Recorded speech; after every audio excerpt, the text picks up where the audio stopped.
પ્રણામ. મારું નામ છે શ્રી રમેશભાઈ બી ગોહલ, બાબડેશ્વર સંસ્કૃત મહાવિદ્યાલય પોરબંદર. વિદ્યાર્થી મિત્રો, આજે આપણે ધોરણ 9 વિષય ગુજરાત પાઠ નંબર 11 જેનું નામ છે વારસાગત, આના વિશે આપણે અભ્યાસ કરવાનો છે. આમના લેખક છે દુર્ગેશભાઈ ઓઝા. કોણ છે? દુર્ગેશભાઈ ઓઝા. તો સૌથી પહેલાં આપણે લેખક વિશે પરિચય મેળવીએ. દુર્ગેશ ઓઝા, જન્મ 6/3/1965. દુર્ગેશભાઈ ભાસ્કરરાય ઓઝાનું જન્મસ્થળ પોરબંદર છે. હાલ તેઓ સિન્ડિકેટ બેંક પોરબંદરમાં કાર્યરત છે. હાલ તેઓ બેંકમાં ફરજ નિભાવે છે. વિવિધ સામાયિકો અને વર્તમાન પત્રોમાં તેમના લેખો પ્રકાશિત થયેલા છે. અક્ષત તેમનો લઘુકથા સંગ્રહ છે અને ખેલ એ તેમનો વાર્તા સંગ્રહ છે. ટીવી સિરિયલોમાં પણ અભિનેતા તરીકે અને સંગીતના કાર્યક્રમમાં ગાયક તરીકે પણ જાણીતા છે. મિત્રો, આ એક જે પાઠ છે વારસાગત, આ પાઠ છે લઘુ વાર્તા છે. કેવો છે? લઘુ વાર્તા. આમાં એક નાનકડી તમને વાર્તા અને એક નાનકડો તમને સંદેશ જોવા મળે છે. શું? તો કે એક વ્યક્તિ હોય જેનું નામ છે રામશંકર. તેમને એક પુત્ર હોય જેનું નામ છે મોહન. અને રામશંકર અને મોહન બંને ખેતી કરીને પોતાનું ગુજરાન ચલાવે છે. અને રામશંકરે એક બીજા વ્યક્તિ એટલે કે નોકર, જે ખેતમાં કામ કરે માણસ, સાથી, આપણે સાદી ભાષામાં છે ને સાથી કહેવાય, એ સાથી તરીકે રાખે છે, જેનું નામ છે મગન. અને મગન જે છે એ રામશંકરના ખેતરમાં ખૂબ જ મહેનત કરે છે. દિન રાત ને દિન ખૂબ જ સખત, એ પણ નિષ્ઠાથી મહેનત કરે છે.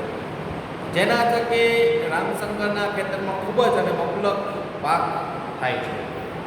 જ્યારે રામશંકરનો પુત્ર જે છે મોહન, તે કોઈ પણ જાતનું કામ કરતો નથી. તેના ભાગમાં પણ જે પણ કંઈ જમીન છે તેમાં તે કંઈ વાવેતર કરતો નથી, જેને લીધે તેને કોઈ પણ જાતનો પાક થતો નથી, જેને નુકસાની ભોગવવી પડે છે અને કોઈ પણ જાતની આર્થિક ઉપજ થતી નથી.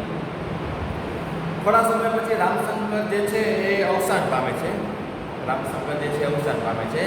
અને રામશંકરના જો તમે ગુણો જોઈએ તો રામશંકર ખૂબ જ દયાળુ હતા અને ગરીબ માણસોની મદદ કરે એવા હતા અને શ્રદ્ધાળુ હતા. એ ક્યારેય કોઈને હેરાન કરતા નહીં. થોડા સમય પછી રામશંકર જ્યારે મૃત્યુ પામ્યા પહેલાં રામશંકર પોતાના જમીનમાંથી એક ટુકડો જે છે એક નાનકડું ખેતર જે મગનને દાનમાં આપી દે છે કે ભાઈ તું હાલે, મગનને કે રાખ ખેતરનો ટુકડો, કારણ કે તે ખૂબ જ અમારી મહેનત કરી છે, અમારું ખેતર તું વાવે છે, મબલક પાક થાય છે, જે પણ કંઈ થાય અમારી ઉપજ એ બધી તારા પ્રતાપે થાય છે, માટે આ ટુકડો તું રાખ, એમ કંઈ દાનમાં આપી દે છે. અને રામશંકરનું મૃત્યુ થયા પછી જ્યારે મગન પોતાના ખેતરમાં ખૂબ જ પાક ઉત્પન્ન કરે છે, ખૂબ જ મહેનત થઈ. આ દરમિયાન જે રામશંકરનો પુત્ર છે મોહન, એને કોઈ જાતનો પાક થતો નથી. પણ આજુબાજુવાળા ગામના માણસો, સગાવાળા, બધા સંબંધીઓ મોહનને કાન ભમેરણી કરવા માટે આવે છે.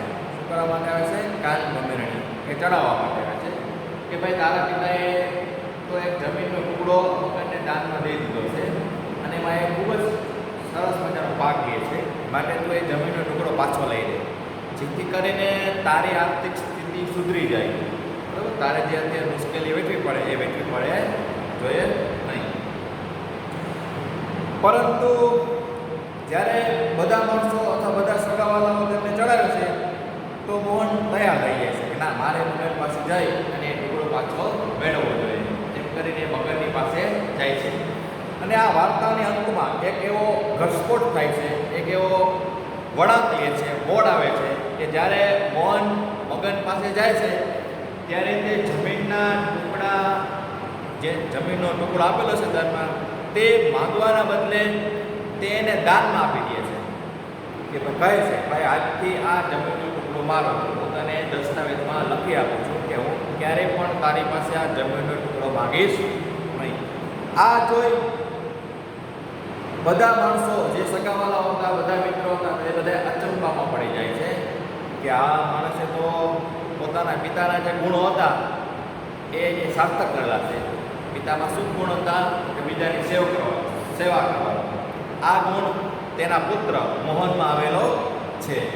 માટે અહીંયા આ જે શીર્ષક છે પાઠનું કે વારસાગત, આપણા પિતામાં કે આપણા દાદામાં કે જે પણ કંઈ ગુણો રહેલા છે તે વારસાગત રીતે એ ગુણ આપણામાં આવે છે.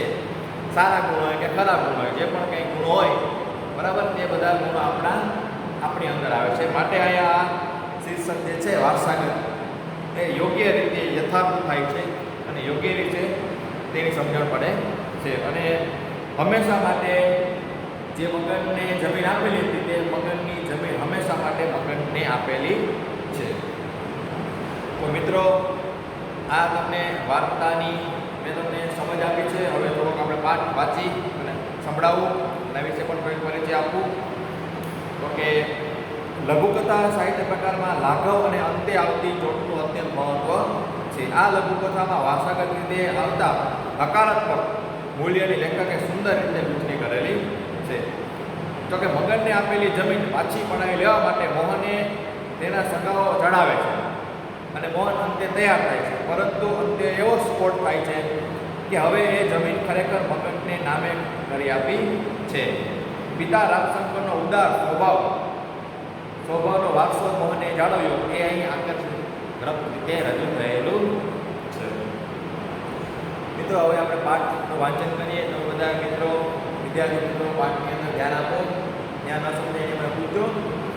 તો કે છેલ્લા 10 વર્ષથી રામશંકરના કુટુંબ અને એમની જમીનનું જતન કરી રહેલા મગનને ફળદ્રુપ ખેતર જોઈ રાજીપો વ્યક્ત કર્યો. પોતાનું ખેતર ફળદ્રુપ જોઈ અને રાજીપો કોણે વ્યક્ત કર્યો? કે રામશંકર. રામશંકરનું ખેતર કોણ વાવતું હતું? તો કે મગન. મગન શું થતો હતો? તો કે એનો સેવક, નોકર. ટાઢ તડકો કે વરસાદ કશોય ગણકાર્યા વિના તેણે દર વર્ષે ફળો, શાકભાજી અને અનાજનો અમલક પાક ઉપજાવી અઢળક કમાણી રામશંકરને કરી આપી. જો મગન ટાઢ તડકો શરદી ગમે તે પ્રકારે ઋતુ હોય ત્યારે તે આળસ કરતો નહીં અને ખૂબ જ મહેનત કરી અને ખેતરની અંદર ફળો, શાકભાજી, વિવિધ પ્રકારના અનાજ ખૂબ જ અમલક પાક વાવ્યા અને ખૂબ જ કમાણી કરી આપી.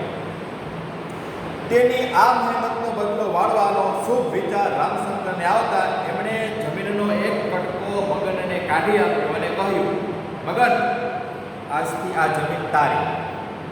આમાં તું તારું મકાન બનાવ અને ખેતર બંને બનાવજો.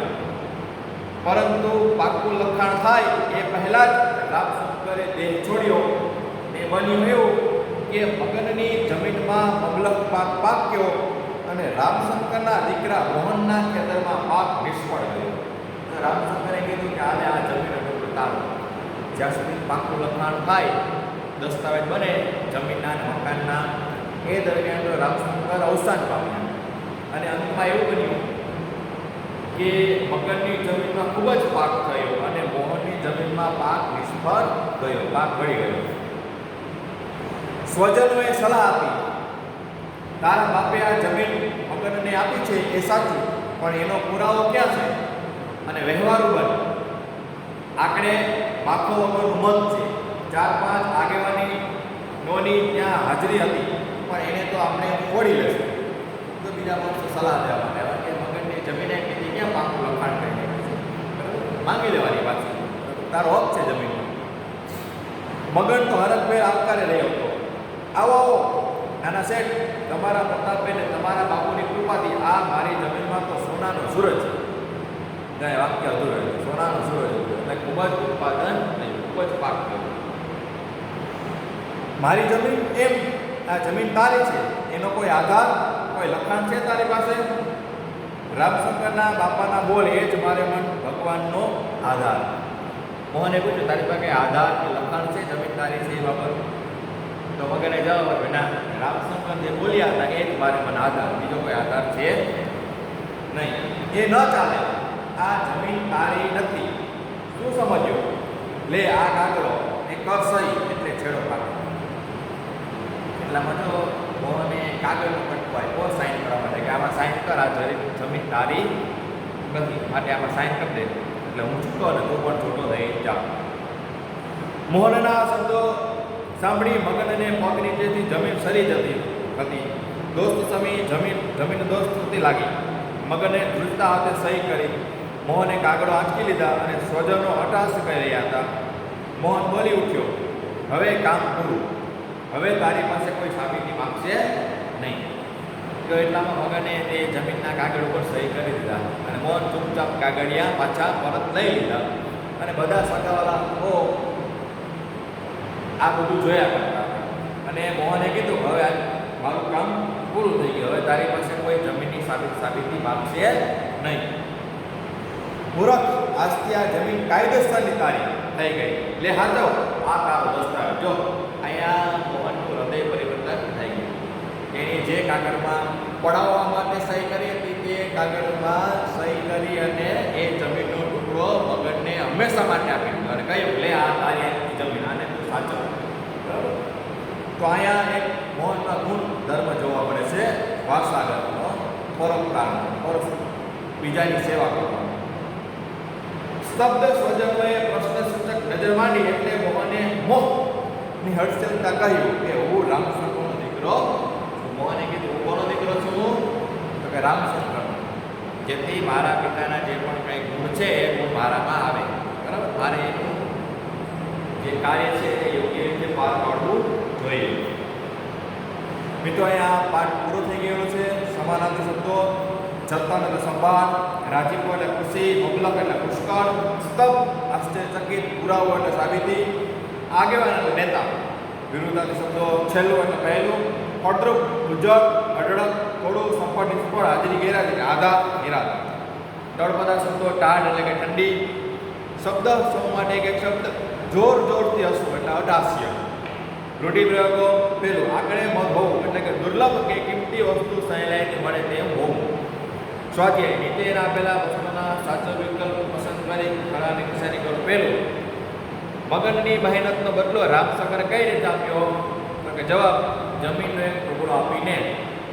બીજું, મગનને પગ નીચેથી જમીન સરી જતી કેમ લાગી?